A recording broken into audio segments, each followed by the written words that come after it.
Hey, how's it going? My name's Nat. Let's see what's been making news. Coming up, COP26 begins in Scotland.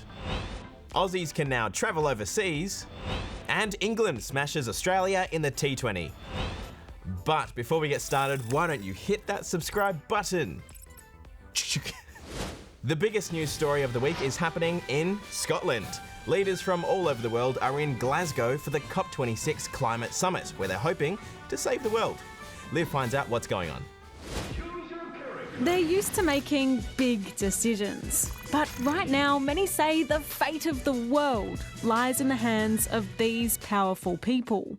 They're gathered here in Glasgow in Scotland for the UN's Climate Summit, COP26. It's called that because it's the 26th Conference of the Parties, meetings that leaders have had since 1995 to try to address climate change. And this year's is particularly important. Leaders will be outlining their plans to stop the global temperature from rising by more than 1.5 degrees Celsius. To do that, scientists say they'll have to make some drastic changes. And if they don't, the world could face some catastrophic consequences.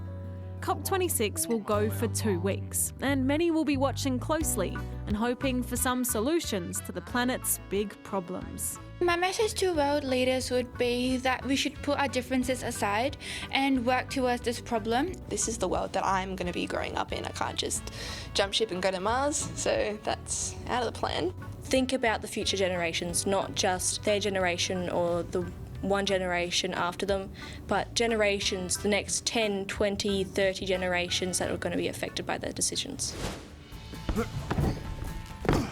Pack your bags, Aussies, because international travel is back on the cards. Today, for the first time in a long time, vaccinated Aussies were free to leave the country without permission. And Australians could come back to New South Wales and Victoria without quarantining. This is a big deal. We've been locked out, and to finally have this chance to come back, it's just amazing. Feels great. I just, even like walking through and hearing people speak with the Australian accent, it's just good to be back home. England have smashed Australia in the T20 World Cup. That and more in sport. Down the pitch straight away. Out. Got him. Gone. Yeah, Australia's T20 matchup with England did not go to plan. They managed just 125 runs from their 20 overs, which England chased down with ease. Bairstow sweeps and sweeps hard. England keeper Joss Buttler top scored, whacking 71 from 32 balls. Kyle Chalmers has just smashed a 13-year-old world record. He swam a blistering 44.84 seconds in the short course 100-metre freestyle at a World Cup meet in Russia. Meanwhile, Olympic superstar Emma McKeon was crowned overall world champion, capping off an unbelievable year. Aussie golfer Lucas Herbert is a millionaire. The 25-year-old has just won the PGA's Bermuda Championship, pocketing $1.5 million in the process. It's his first year on the PGA Tour, so this is a pretty good start.